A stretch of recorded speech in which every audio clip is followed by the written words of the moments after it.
Estás a punto de entrar en La Quimera. Un podcast para descubrir las tendencias del cine del presente. En cada episodio conversamos con destacados cineastas contemporáneos de la mano de Miquel Escudero. La Quimera. ¿Entras?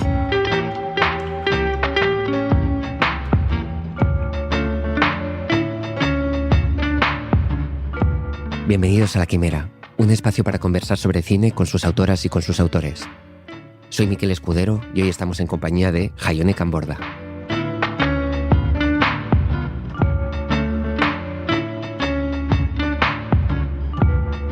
Jaione Camborda. Para hablar del nuevo cine gallego, es imprescindible pasar por el nombre de Jaione Camborda, una cineasta que ya había llamado la atención con su documental A Rapa das Bestas, pero que es con Arima, su primer largo de ficción, donde se presenta como una de las grandes voces del panorama gallego contemporáneo.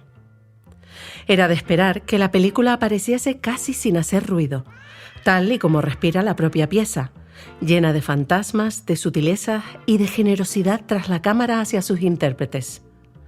No es casualidad tampoco que comparta algo de su trama con su siguiente largometraje, Ocorno, sobre una mujer que en los años 70 ayuda a otras durante el parto, película con un innegable aliento bressoniano en donde la directora mostraba su conmovedora madurez como narradora y que ganaría la Concha de Oro en el Festival de San Sebastián en 2023.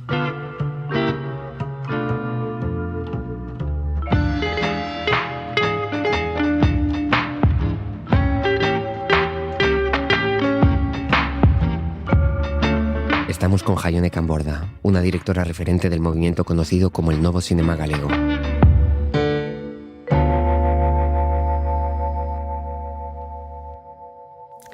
Bueno, muchas gracias por estar aquí. Estamos hoy en el estudio de Jonás, aquí en La Laguna, en Tenerife, y quería decirte, bienvenida a La Quimera, Jaione. Muchas gracias por estar aquí con nosotros. Muchas gracias por la invitación. Un placer. Un placer. Me gustaría empezar preguntándote si te acuerdas cuando viste tu primera película, cuando eras niña, si recuerdas si la viste en el cine, si la viste en televisión. ¿Te acuerdas de aquel momento? Pero primera película, más allá de que me gustara o que no me gustara. Sí.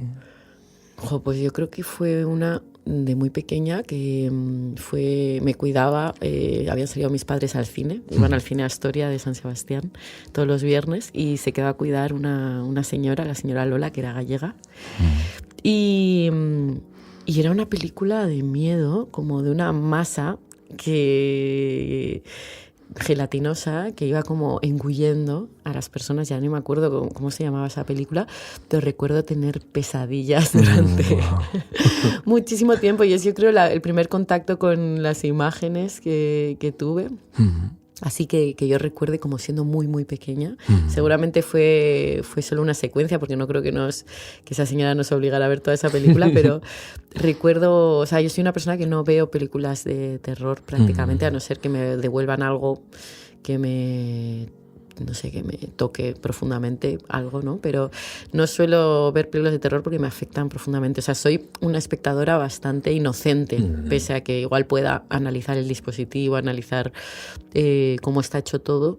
Sigo intentando y sigo viendo las películas con mucha inocencia. Entonces, soy incapaz de ver películas de terror porque me aterran realmente y me acompañan demasiado tiempo.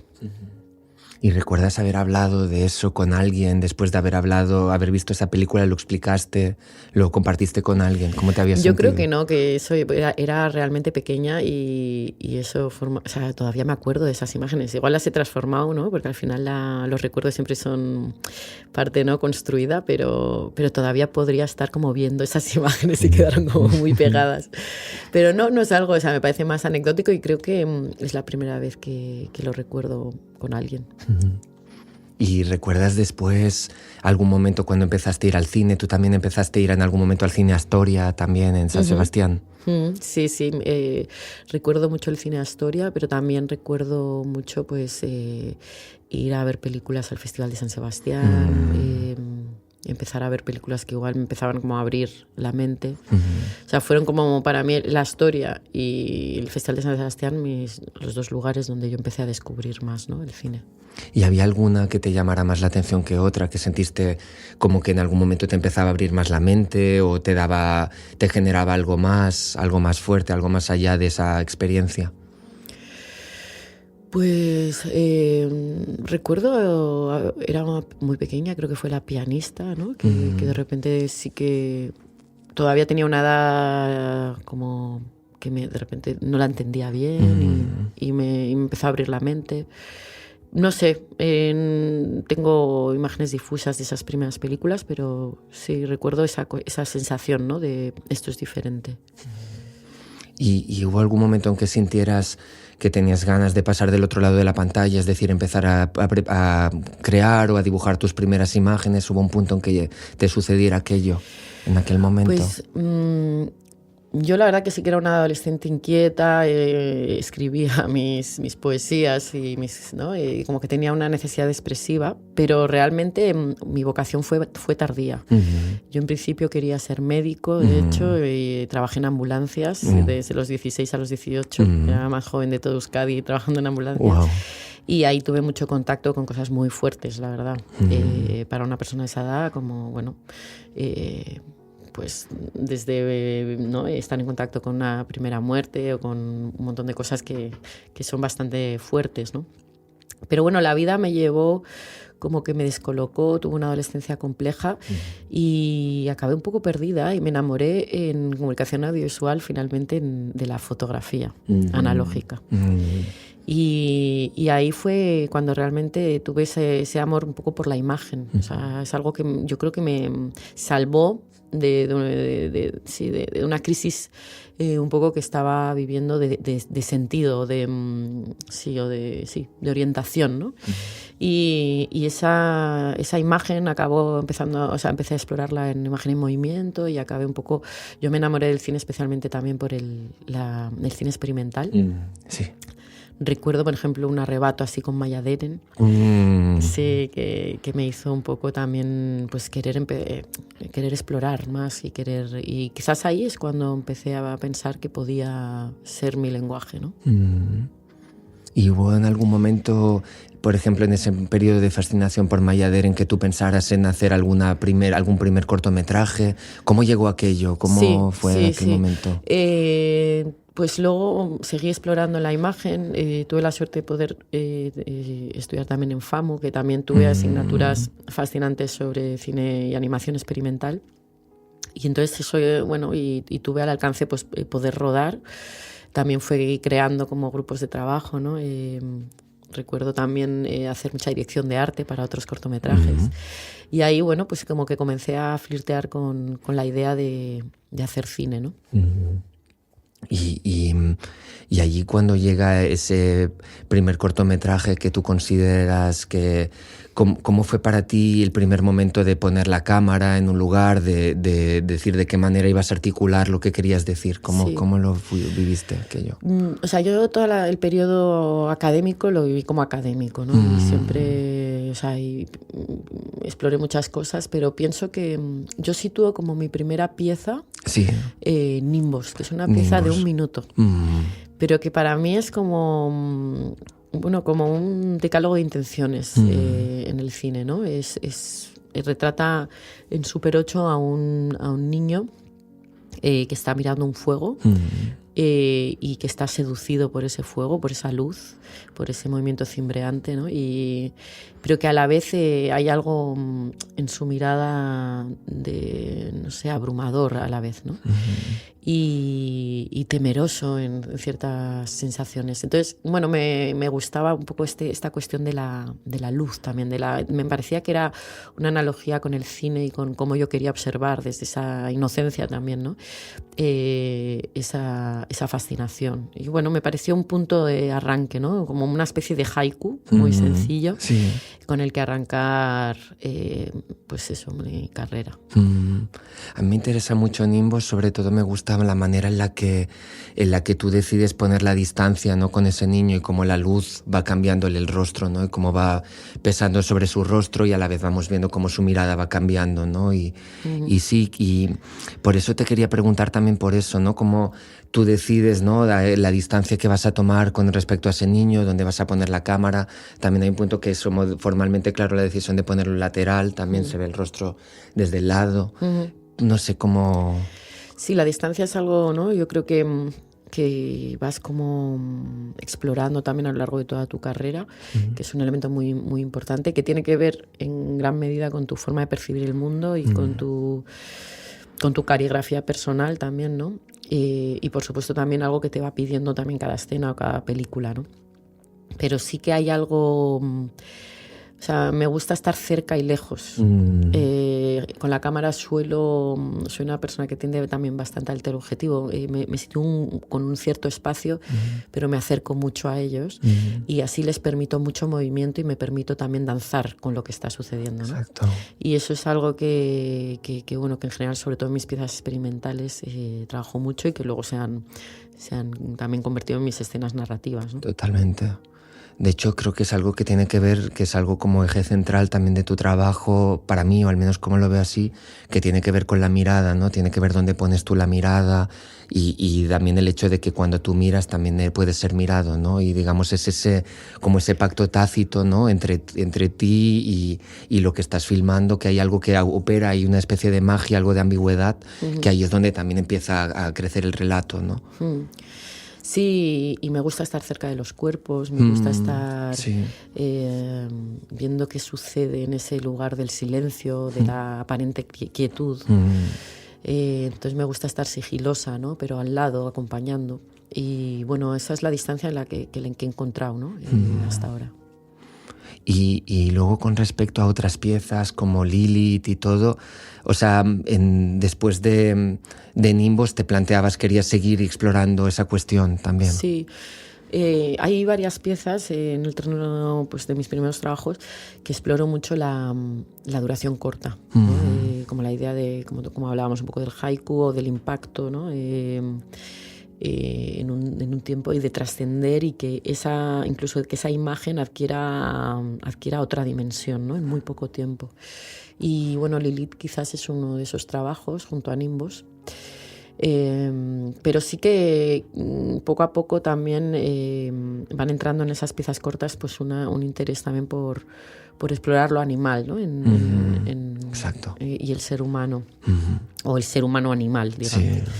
Es algo que nace posiblemente de una experiencia personal en la selva amazónica, cuando soy una adolescente prácticamente, en el que de alguna manera pues estoy ahí un tiempo largo y hay algo que estar ahí me va embriagando, ¿no? Y me recuerda el aspecto animal, que parece, bueno, teóricamente todos nos acompaña esta idea, pero encarnarla, ¿no? Parece que nos hemos olvidado, ¿no? De esa parte animal y hubo algo que sucedió en mí en ese momento en cuanto me recordé como animal, ¿no? O sea, hubo algo que me fue muy incluso sanador en cierto sentido. Y es una sensación, bueno, que podríamos estar hablando todo el podcast de ella. Total. Pero que se sembró ahí y que ha recorrido toda mi filmografía desde ese momento, ¿no? Y es algo que en las piezas experimentales primeras pues sí que es más explícito esa relación, sí. y que sigo manteniendo en los largometrajes. Sí, yo creo que es una cosa también que es muy especial, ¿no? Y tiene que ver con esa zona también de ambigüedad donde lo humano se junta con lo animal y hay algo que sucede ahí, una zona de sombra que es muy especial, que luego hablaremos también con respecto a el resto, ¿no? De tu filmografía. Y de hecho por eso quería también ahora hablar también de Arrápadas Vestas, ¿no? Que es un cortometraje que también me parece muy especial, sobre todo por la manera en la que tú decides filmar esos animales, ¿no? También la manera en la que lo hablábamos el otro día, ¿no? También de cómo los cuerpos se encuentran dentro de plano, luego se alejan, como de alguna manera todas esas decisiones formales que hacen que lleguemos a esta sensación, ¿no? de la que lo animal y lo humano se entremezclan, ¿no? ¿Y cómo fue con Arrapadas Vestas? ¿Cómo te planteas ese proyecto al inicio? Sí, o sea, bueno, conozco un año conocí el evento, digamos, y es un evento que sucede en Galicia, en muchos puntos de Galicia, en el que, pues para el que no conozca un poco el evento, las vestas son yeguas que están salvajes en el campo, en la montaña. Entonces hay un día al año que las recogen, las bajan, las meten como en un recinto y les cortan las crines y las desparasitan, las marcan de vez en cuando, ¿no? Y eso, claro, la fuerza que tienen las yeguas, también hay, bueno, por algún caballo, esa fuerza exige una técnica muy potente para poder cortar las crines, ¿no? Para que ese caballo pues se tumbe en el suelo, y cortar las crines pues llega a ser bastante, bueno, un encuentro de apariencia violenta también, ¿no? Y en esa lucha un poco encontraba también como, bueno, esa fisicidad, esa cuestión un poco animal, de dos animales, ¿no? Intentando, bueno, uno hacer sumiso al otro, ¿no? Y bueno, me parecía que había como muchos lugares de ambigüedad suficiente, ¿no? Porque en el fondo es para ayudar al animal, pero también hay algo de espectáculo. Sí. Me interesa también la idea del espectáculo. Y en ese lugar también de ambigüedad es donde me gusta también trabajar, ¿no? No me gusta señalar el bien y el mal en mis películas. Pero al final sí que obviamente vas posicionándote en muchos lugares, ¿no? A través de lo formal. Y para mí, pues la distancia o el tiempo, el tiempo que sostienes un plano, está dialogando, ¿no? Y está posicionando y está dando espacio o no al espectador. Entonces, bueno, es en ese lenguaje, sobre todo el de la distancia, el encuadre, el movimiento y el tiempo, ¿no? Donde intento en esta pieza en concreto dialogar con el espectador. Y bueno, fue incluso, te voy a decir ya a nivel anecdótico, peligroso, porque yo estaba muy cerca de los caballos y allí hay bastantes fotógrafos, porque es algo que esa adrenalina que hay en ese lugar engancha bastante, y hay una comunidad de fotógrafos que hay ahí, pero el cine, digamos, para sostener un plano, había caballos corriendo alrededor y tenías que tener un diálogo muy, muy potente con si ese plano te estaba valiendo la pena, porque claro, estabas jugándote un poco la vida, ¿no? Claro, no, total. Un caballo podía golpearte, ¿no? Claro. Entonces, digamos que había como un sostener, estar todo el rato como en un diálogo muy intenso con la validez o no de la imagen que estabas rodando, ¿no? Entonces había como una intensidad. Para mí algo de la cámara en mano también en esa, pues descubres un poco que toda esa intensidad, ¿no? Cuando te involucras también emocionalmente con esa cámara de Super 8 que está tan pegada al ojo y a tu cuerpo, ¿no? Que es como una prolongación de tu mirada. Esa tensión de la cámara en mano acaba como siendo partícipe de todas las emociones que estás viviendo, ¿no? O sea, es temblorosa o es decidida. Y en esa cantidad de información que hay en la cámara en mano yo también disfruté mucho en esas piezas.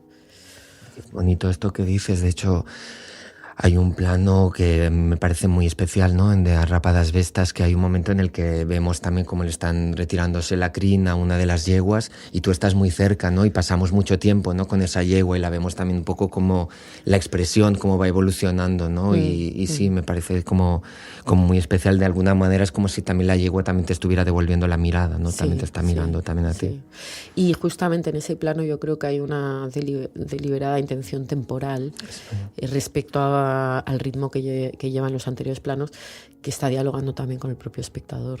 Sí, la verdad que sí, es muy fuerte, muy especial en ese sentido. Cuando hay algún momento en el que tú decidas que tienes ganas de pasar a buscar algo más narrativo, de decir vamos a dejar de trabajar un poco menos con esa Super 8 y vamos a buscar algo más narrativo, porque luego pronto, no mucho después, empezarías a trabajar, a preparar la película de Ahriman, ¿no? Sí, la verdad que es en paralelo, ¿eh? Es en paralelo. Ahriman es una película muy larga en el tiempo, que me acompaña muchos años, más de 10 años. Sí. Y en paralelo yo trabajo también estas piezas, muchas de ellas. Y para mí es algo como que no he dejado una cosa para dedicarme a la otra, es que conviven y no siento que haya sido como que una cosa me haya llevado a la otra, ¿no? Y pretendo que mis piezas experimentales me sigan acompañando porque son un lugar de exploración para mí, un espejo también donde observar elementos de mi mirada y del mundo. Claro. Que necesito que me sigan acompañando, la verdad. Porque al final también un largometraje es, bueno, son muchos años de preparación, una infraestructura, que necesito de vez en cuando estar como en esa cosa fresca de estar en una cámara, un sonidista y la realidad, ¿no? Entonces, bueno, es algo que conviven. De hecho, ahora la última pieza que he hecho es para museo y contiene una pieza en Super 8. O sea que... Y es ensayo, ¿no? Es esta pieza, ¿no? La de... Ensayo fílmico sobre la sordoceguera. Sí, exacto. Sí. Y ahí, bueno, es una instalación que en realidad, bueno, es una instalación que dialoga con la física cuántica. Estuve en el CERN y en una residencia y hay una película, pero en el fondo no la muestro, ¿no? Es una instalación que creo que es muy experiencial, con lo cual por mucho que yo diga, creo que no sé, o sea, hay que vivirla, ¿no? Es muy atmosférica, pero la película no se ve. Y bueno, también es frustrante porque en el fondo existe la película, yo la he rodado, ¿no? Y fue muy duro como directora también asumir que la forma que necesitaba esa pieza era no verse.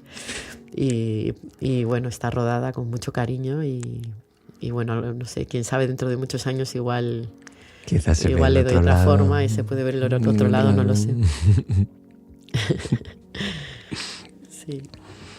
Y te quería preguntar, como el proyecto de Arima cuando nace, yo no sabía que habías trabajado durante 10 años en ese proyecto. O más. Que sí que quería preguntarte cómo nace, ¿no? Cómo llega también esa primera chispa, ese primer deseo. A mí me parece que es una película fascinante. Arima me gusta muchísimo y me parece que es una película que ojalá se hablara más de esa película. Y quería preguntarte, por eso, ¿no? Bueno, ya iremos hablando ahora, ¿no? Sobre la película, pero sí quería preguntarte cuando tú te planteas empezar a escribir Arima, cómo llega ese momento, qué es lo que te planteas, también con respecto también a las diferentes ideas de cine que ya habías ido desarrollando, que ya habían empezado integrándose, ¿no? En ti. ¿Cómo empieza aquello? Sí, Arima, como te comentaba también antes, digamos que nace previo un poco a esa exploración más física de la imagen que empiezo a desarrollar en mis cortometrajes. Sí. Nace como una idea, nace también como un proyecto en una edad muy temprana, tendría 20 y pico años. Y previo a ir a Galicia, ¿no? Y cuando llego a Galicia, pues consigo una ayuda a guión y lo empiezo a escribir, pero tardo muchísimos años, ¿no? También veo en el contexto en el que estaba viviendo en Galicia, pues que no había prácticamente mujeres dirigiendo en ese momento. Estamos hablando, pues igual del 2010 o así. Verdad, claro. No había prácticamente y tampoco había en esos momentos, porque estamos hablando de pre-Novo Cine Galego, ¿no? No había prácticamente productoras que apostaran por un cine de autor o un cine un poco más arriesgado, llamémosle. Entonces, bueno, al final decido cómo hacer mi propia productora. Es Natu Cinema. Es Natu Cinema y, claro, una productora que no tiene películas previas, que yo no sabía ni lo que era el IRPF, pues te puedes imaginar que tardé muchos años en financiar esa peli, una peli pequeñita en presupuesto, pero muy, muy luchada. Y claro, durante todos esos años me acompaña el guión, ¿no? Que eso es un poco un reto cinematográfico para mí duro también, ¿no? O sea, tener un guión entre manos que tú concibes a los 20 y pico y ruedas a los 30 y muchos, ¿no? Al final es una reescritura constante, una amistad, ¿no? O sea, el enemistarte, pero luego reencontrarte con el guión y adaptarlo, porque tú vas como creciendo también o explorando otras cosas y necesitas que crezca contigo. Entonces, bueno, fue un como complejo ese proceso, pero luego finalmente conseguí rodarlo. Y es una película donde, bueno, yo he aprendido muchísimo de cine y que aparte me ha dado la posibilidad de seguir haciendo cine. Bueno. Y bueno, yo le estoy muy agradecida a esa película. Bonito. Y había, con respecto a las ideas que hablabas antes de la mirada, del ojo, ¿eso ya era alguna idea que ya tenías en aquel momento cuando empezabas a pensar en la película? Había la cuestión del ojo. Para mí la mirada es el eje central de la película. De hecho, la película empieza con un ojo en grande interpelando directamente al espectador, ¿no? Sí. Mirándolo. Sí. Y un espectador que la mira, ¿no? Y en ese juego de espejos que luego va a suceder en toda la película, pues es donde sitúo el eje, ¿no? En esa mirada que se vuelve paisaje, en esa mirada totalmente misteriosa, ¿no? Que es como un cráter de un agujero como lleno de enigmas y de fantasmas, deseos, sensaciones, ¿no? Y es, digamos, donde sitúo como lo más, el diamante de la película un poco, ¿no? Y luego, por supuesto, pues poner a la mujer en el centro y preguntarse mucho por su propia forma de ser y estar en el mundo, ¿no? Y bueno, eso es sobre todo un juego de espejos entre mujeres, una especie de personaje poliédrico a través de muchos personajes. Y eso es algo que me interesa mucho, ¿no? También porque ahí todo el espacio también se dibuja entre esas miradas, ¿no? Entre esas mujeres, y hay una mujer al mirar y la otra al ser mirada, y al revés se va dibujando el espacio, ¿no? Y la película se centra, dibuja el espacio a partir de ahí. Sí, justo. Y es algo que es, claro, se construye a partir también de esas miradas, ¿no? Y casi como que funciona como un corpus único, ¿no? Como que un personaje se rellena con el otro, ¿no? Y lo que aporta el otro es parte de ti también. Y en esa cuestión un poco creo que está como también incluso Corno, ¿no? De otra manera. Pero sí, ese en el juego de miradas, en la sensación de ver y observar el mundo, ¿no? Y dónde está la película. Y como ellas también se van moviendo por el espacio, también se van dibujando. A mí es algo también que me parecía muy bonito, ¿no? Porque la película, claro, las pone en el centro y la película se dedica también a seguirlas, a acompañarlas, ¿no? Y eso es algo que también es muy especial, que tiene que ver, claro, no ellas no se adaptan, ¿no?, a la mirada de lo que tú estás intentando decir, sino que de alguna manera ellas se van moviendo y tú vas acercándote a ellas, y a partir de ahí se va tejiendo la película. Es algo que es muy bonito, que es una película que se va tejiendo, ¿no?, a medida que la vas viendo. Sí, o sea, los espacios en esta película son una parte muy, muy importante. Está un cine abandonado, ¿no? O sea, todos esos espacios que de alguna manera fueron espacios para el imaginario, ¿no? Como puede ser una sala de cine, como puede ser un parque infantil, todo eso como se muestra en cierta decadencia, ¿no? Y de alguna manera como esa niña abandonada, esos lugares en decadencia. Y bueno, me gustaba un poco como esta cosa del espacio también subjetivo, ¿no? De que son espacios que no tienen una dimensión, no es un lugar muy concreto en dimensión, a veces parece más urbano, otros más pueblo, otros más aldea, ¿no? Sí. Y hay algo que acompaña más el pathos emocional. Pero sí que hay algo, incluso lectura horizontal y vertical, ¿no? Que intenta ser desde el subsuelo hasta el cielo, y el espacio se torna un personaje también en ese sentido. Y eso me parece interesante porque, claro, el espacio, el dialogar con los otros personajes, hay algo que luego también no termina de quedar claro, algo como que queda inconcluso, algo que realmente interpela a continuar, ¿no? Y eso me interesa preguntarte por eso, ¿no? Si era algo también cuando tú estabas escribiendo esa película, si era como una decisión clara de que querías que eso fuera así, o es algo como que luego descubres en montaje. ¿Cómo funciona para ti esto? Sí, para mí era muy, muy importante en esta cuestión de la mirada y del imaginario darle un espacio al espectador especialmente amplio, ¿no? Y en esta película pues busco constantemente esa actividad del espectador a rellenar. Creo mucho en un espectador activo, pero mucho.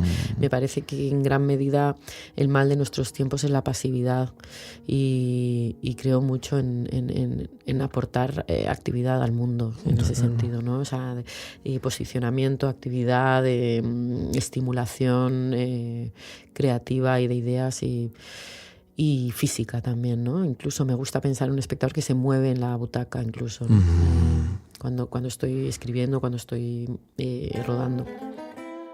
Y ahora hacemos una pequeña pausa para dar paso al espacio de Beatrice Fiorentino, la directora de la Settimana de la Crítica de Venecia. en la que nos presenta cada día una tendencia del cine contemporáneo. Cine y memoria colectiva. Archivos, fantasmas, reescrituras.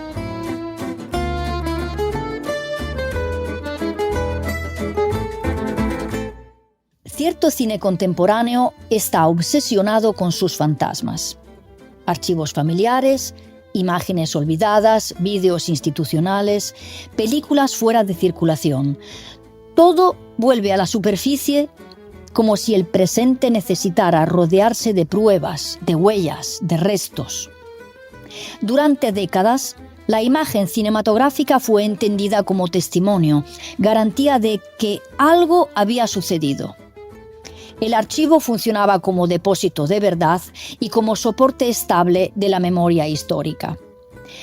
Ahora, en una época en la que la información se acelera y la memoria se erosiona, el cine se convierte en el último territorio donde las imágenes pueden respirar, reorganizarse, resistir e incluso reinventarse.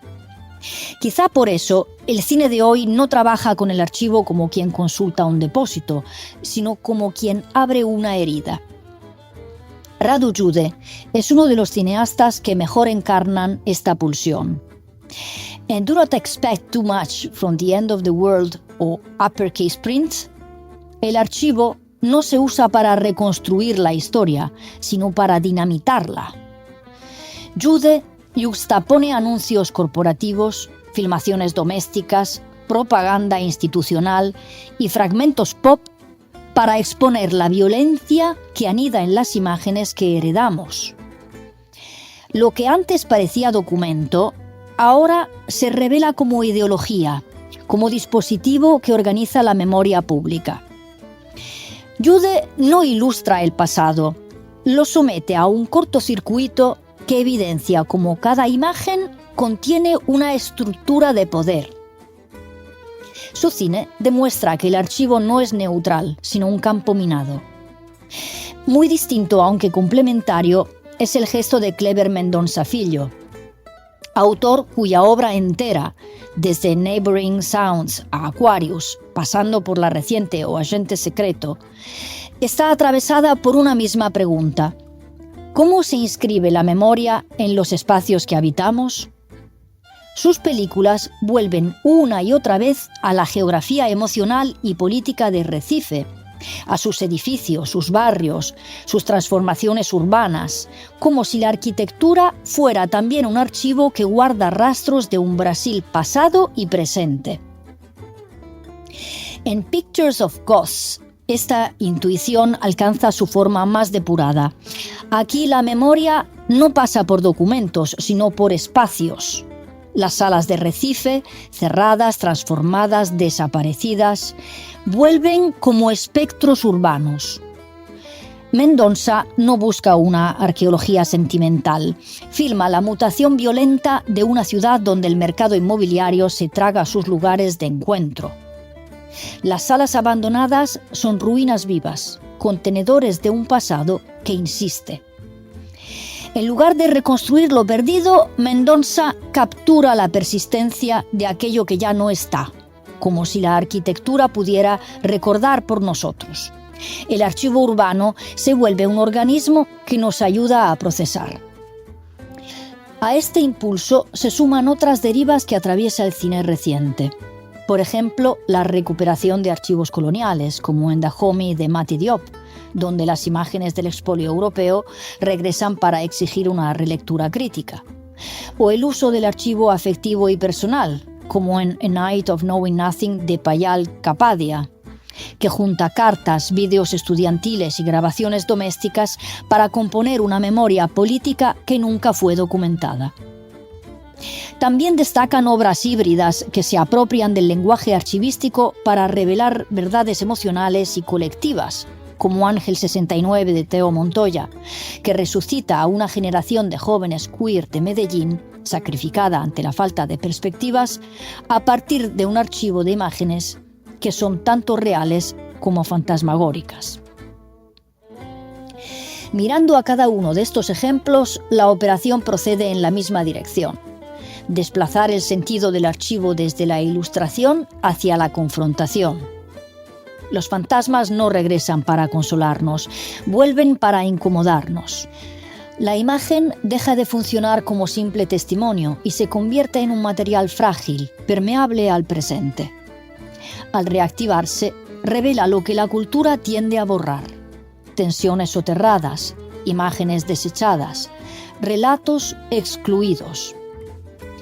Ahí reside el impulso memorial que atraviesa el cine contemporáneo. No se trata de restaurar una continuidad perdida, sino de disputar aquello que el tiempo o el poder han intentado silenciar. El archivo fílmico se convierte así en una herramienta crítica que interroga a quien decide qué recordamos y qué queda fuera del encuadre. Frente a un presente saturado de imágenes desechables, su reutilización adquiere una potencia política que opera como acto de renacimiento. Volvemos ahora con Jaione Camborda para seguir profundizando en su película Ocorno. Y me gustaría, sí, ahora también preguntarte también por Ocorno y por cuando tú empiezas a escribir Ocorno y cuando es una película que empiezas ya a escribir cuando todavía no habías terminado Arima, o viene después, o te pones a escribir Ocorno después. Es en el momento de promoción de Arima, que además, digamos que es un momento también para mí de decisiones sobre la maternidad, ¿no? O de empezar a esclarecer un poco esa situación. Y claro, ahí me invaden muchísimas preguntas y muchas incertidumbres, ¿no? Sobre la cuestión de la capacidad de dar vida, de no darla. También en un momento de dificultad de ser madre me surge también este impulso. Y es una película que me acompaña mucho, ¿no? En este proceso. Eso disfruto mucho cuando las películas reverberan en la realidad que estoy viviendo, ¿no? Porque al final es de donde extraigo también todos mis materiales fílmicos y me ayudan a la vez en la vida, ¿no? Y me parece que compartirlo con el espectador es lo mejor que puedo hacer. Y me gusta compartirlo desde ese lugar de preguntas, de incertidumbres. No, como decía antes, no me gusta señalar qué es lo correcto, ¿no? Me gusta dar... digamos que me planteo más la creación como un lugar en el que introducir un diálogo de elementos, ¿no? Y por supuesto te vas posicionando, pero de una manera abierta, ¿no? Polisémica, para que de alguna manera el espectador pueda participar de ello. Y en Ocorno siempre me planteo todo el trabajo de escritura y rodaje como casi una exploración personal. Es decir, empiezo las películas de una manera muy difusa, como con unas intuiciones de imágenes, sonidos, espacios. Pueden ser intuiciones muy variopintas, ¿no? Algo que he visto hace mucho tiempo, y de repente todo eso se junta. Y forma una cuestión como el deseo, ¿no? De hacer eso. Sí, y empiezo ahí. Y empiezo a ordenar, empiezo a preguntarme cosas, empiezo a darle una forma, empiezan a aparecer escenas, personajes, y poco a poco se va. Pero es un trabajo un poco que hasta la última versión no siento que realmente ha terminado, ¿no? Y así fue también Ocorno. De hecho, yo fui madre en la segunda versión de guión. Sí. Y eso hizo una reescritura enorme, ¿no? De la película, especialmente una de las escenas más importantes del parto. Sí. Entonces, bueno, como que intento que eso esté muy abierto hasta el final del proceso. A ver, a que viñeches? Necesito que me axudes. Axudarche a que? Hai 3 meses que non me ven a regra. Estou notando cambios no corpo. E que queres que faga eu? Non o quero ter. Tesme que axudar. Había una cosa que decías el otro día, ¿no? Que estábamos por aquí en Tenerife y hablabas del que también lo que te movía era el hecho de no saber, ¿no? El hecho de buscar y por eso te quería preguntar, ¿no? De cómo tú sientes, ¿hay algún momento en el que sientas que hay como cosas que empiezan a conectarse? ¿Cómo es ese momento en el que sí que sientes que empieza a cobrar sentido, que se empiezan a tejer todas esas ideas, esas intuiciones? Sí, bueno, hay muchos momentos de esos a lo largo del proceso, ¿no? Sí. No solo en la escritura, también en el proceso de casting, en el proceso de preproducción y rodaje y montaje, ¿no? Y esos son momentos de mucha euforia, ¿no? O sea, es tan bonito en la creación cuando de repente hay algo que encaja y tiene sentido, ¿no? Más, o sea, es algo que es inexplicable para alguien que igual no comparte los procesos creativos. Pero sí, pero también hay momentos complejos de estar perdida, ¿no? En tu propia creación, de no conseguir dar luz a aquello que sabes, que intuyes que tiene que tener luz y das mil vueltas y a veces tardas semanas en encontrar la clave y a veces estás, yo qué sé, friendo patatas y aparece, ¿no? Aparece ese clic. O sea, el proceso de creación me parece complejo y apasionante, ¿no? Y en este caso, en este sentido, Corno también es muy bonito, ¿no? Porque hay este deseo más narrativo, como que ya habíamos hablado, y al mismo tiempo hay unas decisiones también que para mí me parecen formalmente muy fuertes, ¿no? También como la primera secuencia de Ocorno, ¿no? Y esa especie de baile. Antes hablabas del hecho de bailar, del hecho de estar con el personaje, de irlo acompañando, y me parece muy, muy especial, ¿no? O sea, y lo hablábamos el otro día también, ¿no? Pero de lo especial que es como también de dar la mano al personaje que estás filmando, de estar acompañando, de alguna manera que tú también cuando estás mirando, también es tu responsabilidad también de estar ahí para ella o para él, ¿no? Y quería preguntarte por eso, ¿no? De si eso es algo que viene quizá de la reescritura, esa decisión tan fuerte, ¿no? De hacer esa secuencia tan larga, ¿no? De parto. ¿Cómo fue aquel momento? Me interesa mucho preguntarte por esa primera secuencia. Sí, yo creo que eso es algo que está justamente en esas intuiciones iniciales. O sea, en Ocorno concretamente sabía que quería rodar un parto y que quería darle una dignidad a esa escena, como darle una importancia, ¿no? Como que eso pudiera ser una piedra angular de la película. Y siempre he pensado también que había una cierta deuda con el parto en el cine de ficción. Sí.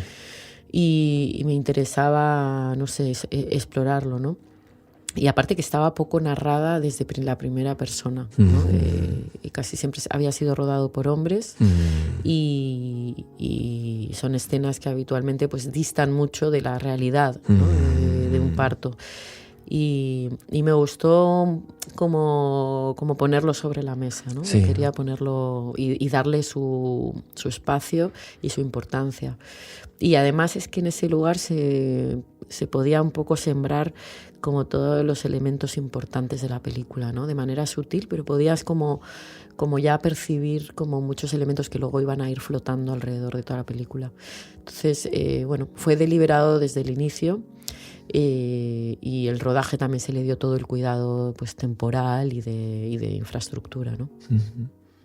Eso es interesante, ¿no? Porque hay algo que también, más allá de la escritura de la película, ¿no? Pero hay como también una progresión emocional, de gestos, de la travesía emocional, que acaba tomando el paso a la escritura, ¿no? A las ideas de las secuencias, y eso es algo que creo que también es muy especial en Ocorno, ¿no? Vemos cómo también va evolucionando, bueno, así también como en todas otras películas, ¿no? Pero sí que, me parece muy interesante por eso, ¿no? Porque hay ese viaje y también todos esos, los gestos, también cómo va evolucionando, y hay algo que va más allá, ¿no? Que trasciende la idea del relato y que tiene que ver más con casi como una especie de fusión con el personaje, con la fusión con el espacio. No sé. Sí. A mí hay algo que respecto a la fusión me parece un elemento muy importante de la película. O sea, al final las películas son como, historias con personajes, espacios, y todo eso de película a película cambia, ¿no? Y te metes en otros mundos y te metes en otras, o das más importancia a un elemento que a otro, a una idea que otra, a una forma de rodar que otra. Pero hay algo que yo creo que acompaña al cineasta siempre, ¿no? Que es como su forma de concebir un poco el mundo y su mirada, ¿no? hacia... Y eso está como escondido en las imágenes, ¿no? Y ¿Verdad? en las propuestas. Y ahí es donde me parece que yo es donde más disfruto quizás cuando veo una película, ¿no? En eso. Si filmas con amor, cómo relacionas al ser humano con la naturaleza, con otros seres humanos, ¿no? O sea, en todos esos elementos es donde realmente ves al cineasta, yo creo, ¿no? Sí. Y es donde está, yo creo, el mayor valor. Y quizás en esta cuestión de eliminar las distancias, de fusionar, es donde yo me veo más reflejada, ¿no? O sea, donde veo que eso quizás me acompañe siempre, aunque no lo quiera, ¿no? Porque al final hay mucha intuición en un rodaje, hay muchas decisiones, pero también mucha intuición. Y siempre he pensado que es muy difícil esconderse detrás de una película. Casi podríamos decir de cualquier obra de arte, pues que además una película que son 2 horas, que tienen tantos elementos, es casi imposible esconderte detrás, ¿no? Es como que es una radiografía perfecta de quien está detrás de la cámara. Totalmente. Y en ese sentido, quieras o no quieras, esas cuestiones están. Y el tema de la fusión es para mí crucial, ¿no? El entender el mundo como un elemento que se expande, no como una cuestión partida y distribuida departamentizada en elementos como son la naturaleza, el hombre, lo animal, el tú, el yo, ¿no? Sí. Y entonces, bueno, ahí es donde un poco se construye sobre todo esa base. De hecho, creo que eso es particularmente emotivo, ¿no? En la película, porque hay la mirada que no se oculta, o sea, es como una especie de una mirada desnuda, ¿no? Y se ve. Y hay algo como que me interesa mucho, porque en el fondo pues veo también, al volver a ver Ocorno después de haber visto tus cortos, esa decisión tan fuerte, ¿no? De estar, de encontrar esa verdad, de ver el gesto, ¿no? Y pienso también como ese acercamiento documental, ¿no? De cuando estás, aunque estés rodando ficción, ¿no? Lo que, bueno, luego al final así, pero que ahí acaba sacando también esa verdad de la ficción, ¿no? Por ejemplo, en la secuencia del parto, al filmarla de esa manera, ¿no? Casi como es un directo, ¿no? Como un documental. Acaba saliendo algo que es mucho más verdadero, que es lo que tú dices, ¿no? Y que permite responder a todas esas películas de ficción tan falsas, ¿no? En las que se mostraban esos partos que eran irreales, que no existía, que es, sí, no sé, Sí, y a la vez es muy construido, ¿no? O sea, y a la vez, por ejemplo, mis propuestas de dirección de actores no son naturalistas, ¿no? En ese sentido es curioso como hay códigos, digamos, que pese a que no estén en el código de lo supuestamente naturalista, llegan a veces a la verdad, ¿no? De otra manera. Y sí, me interesa la honestidad. Eso es una palabra que me importa mucho. Sí. Me gusta la honestidad en las actrices, me gusta la honestidad en lo que está sucediendo, no sé, me considero bastante milimétrica en el fondo, en el tono, por ejemplo. Yo me siento una equilibrista muchas veces, ¿no? Metes todos esos elementos de toda esa gente fascinante y sensible que entra en tu película, pero tú tienes que estar constantemente viendo el tono ideal, porque si te pasas por arriba, por abajo y pierdes el tono que necesita esa escena, significa otra cosa, ¿no? Claro. Y emociona de otra manera y llega de otro lugar, ¿no? Y incluso en el propio talonaje, ¿no? Que ya parece que es un momento en el que puedes relajarte creativamente, pero no, o sea, de repente transforma toda la escena, ¿no? Y dónde está el punto de la banda sonora y el silencio, y dónde están las pausas y el tempo, y dónde está cada actor y la luz, si está señalando demasiado, si no, dónde está el espacio del espectador. Todo el rato estás como con 1000 elementos buscando ese equilibrio que llegue a tu tono, ¿no? Y mantenerlo, ¿no? Y si se te va un solo de los elementos del tono, puedes sacar al espectador de la película, ¿no? Y eso es como para mí uno de los elementos más complejos e intensos de la dirección. Justamente eso es algo que es muy, muy interesante y que a mí me parece muy fuerte, ¿no? De que como una parte, tanto lo que tú decías, también tan construido, tan preparado y a la vez tan real, ¿no? Y ahí por eso también te quería preguntar por el planteamiento también de la luz en Ocorno, también las diferentes ideas, sobre todo también la decisión de filmar tanto en todos esos claroscuros, ¿no? Por los que transita el personaje de María. Y quería preguntarte también por eso, ¿no? Por cómo, claro, ese equilibrio, lo que tú nos estás contando, compartiendo, ¿no? De cómo nos encontramos en ese equilibrio en algo, claro, que tan aparentemente, ¿no? Porque no es una película naturalista, ¿no? Ujú. Y quería preguntarte por eso, ¿no? Si por el planteamiento de la luz, de cómo lo habías pensado, cómo lo habías dibujado, trabajaste con Rui Posas, que es un director de fotografía maravilloso. Sí, maravilloso. Rui, la verdad que fue un placer poder hablar con él de cine y preparar. Hicimos mucho trabajo de mesa, es decir, es una película que le dimos energía a ese proceso previo de entender la película y de estar analizando escena a escena con profundidad. Nos entendimos muy bien, ambos no partimos tanto de la cinefilia, quizás, cuando hablamos de la película, no evocamos tanto a otros cineastas, sino que íbamos mucho a qué necesitaba esa escena, cuál era emocionalmente el punto y el recorrido de los personajes. Sí que íbamos también, en ocasiones fuimos a museos juntos, pues hablábamos de otros cuadros, de tal. Eso sí que a veces pues es una película que también, por ejemplo, en la nocturnidad es bastante pictórica. Sí. Porque bueno, al final la noche, ¿no? Es algo que es una convención absoluta. Una noche en la naturaleza no existe una fuente de luz que tú puedas, salvo la luna, que puedas justificar, y por lo tanto hay una convención irreal, absolutamente irreal, ¿no? Y hablando un poquito de esta cuestión del naturalismo, sí, absolutamente irreal, que debes de no solo de hacer creer como verosímil al espectador, sino también debe estar narrando. Entonces sí, hay como una doble reto, ¿no? Y fue compleja en ese sentido también, ¿no? Pero fue bonito el trabajo con Rui, esa parte, un ser humano súper sensible, y para rodar también a esas mujeres se necesitaba una sensibilidad, ¿no? Incluso te diría femenina, que también la tiene. Sí. Y bueno, digamos que fue una decisión también relacionada con la propia cuestión que se desplaza en la película, que es la idea del patriarcado y de la clandestinidad y del susurro, del miedo y de la soledad, ¿no? que daba esa opresión sobre las decisiones del cuerpo de la mujer, ¿no?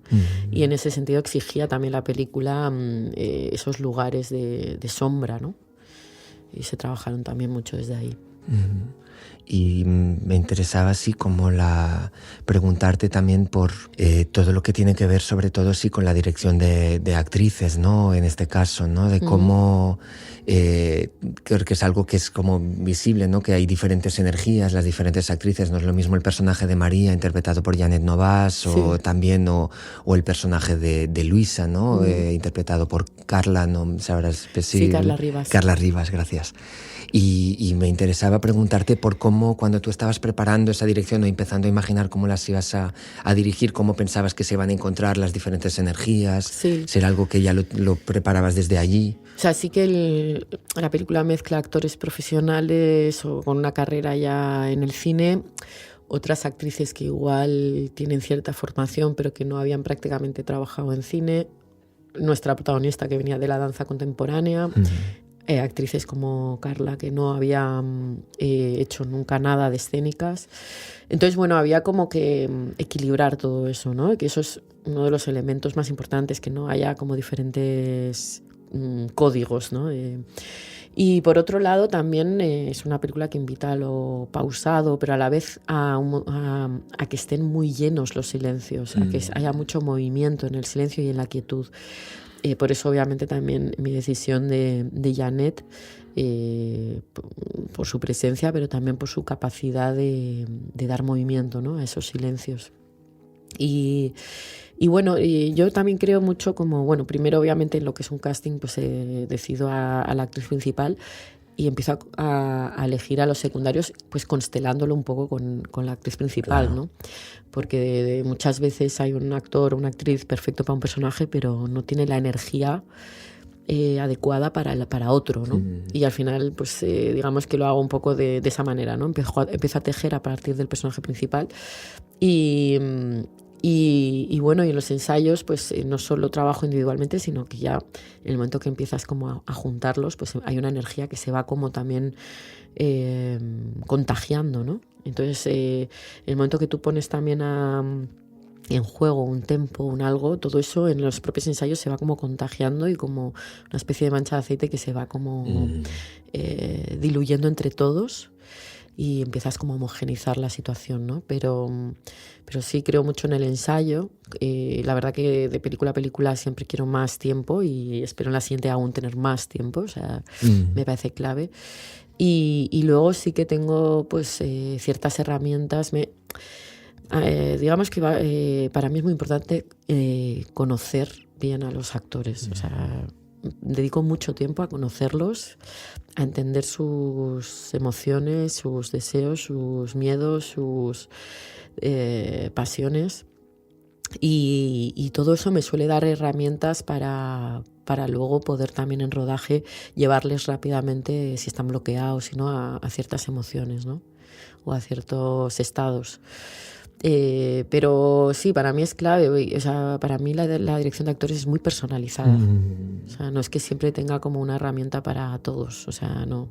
Me gusta que sea muy personalizada. Y, por ejemplo, Janet, que viene de la danza, que ya entienden la emoción a través del cuerpo. Nada tiene que ver con una Carla, que es mucho más cerebral, por ejemplo, y psicológica. Y nada tiene. O sea, cada una. Y que tiene un background y una vida totalmente diferente. Y que igual, yo qué sé, un Diego Anido que ya tiene un montón de herramientas y tienes que partir de eso, ¿no? Y al conocerlos también entiendes unos potenciales que pueden darles a los otros, ¿no? O sea, los pones también un poco en diálogo. Claro.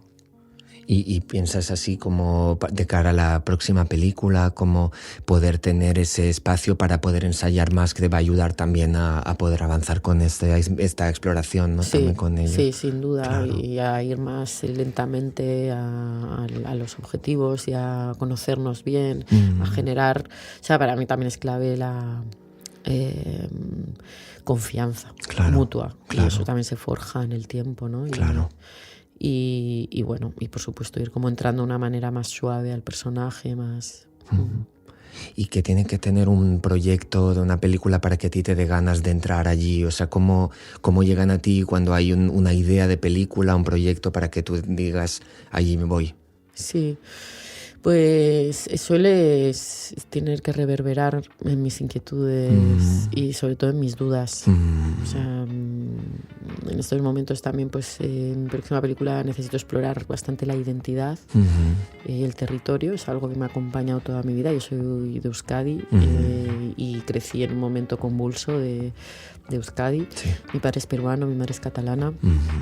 Vivo en Galicia y he vivido muchos años en el extranjero también por estudios. Bueno, es digamos que toda esa cuestión de la identidad, incluso en mi propia adolescencia, supuso pues un no comprender, ¿no? Muchas cosas, como unas inquietudes, y me gustaría bueno, ponerlo a dialogar.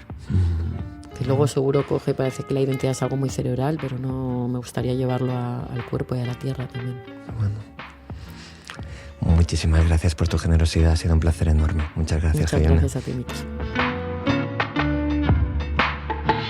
Y con esta idea nos despedimos de Jaione Camborda, una cineasta que nos deja de explorar nuevas formas de mirar y de contar.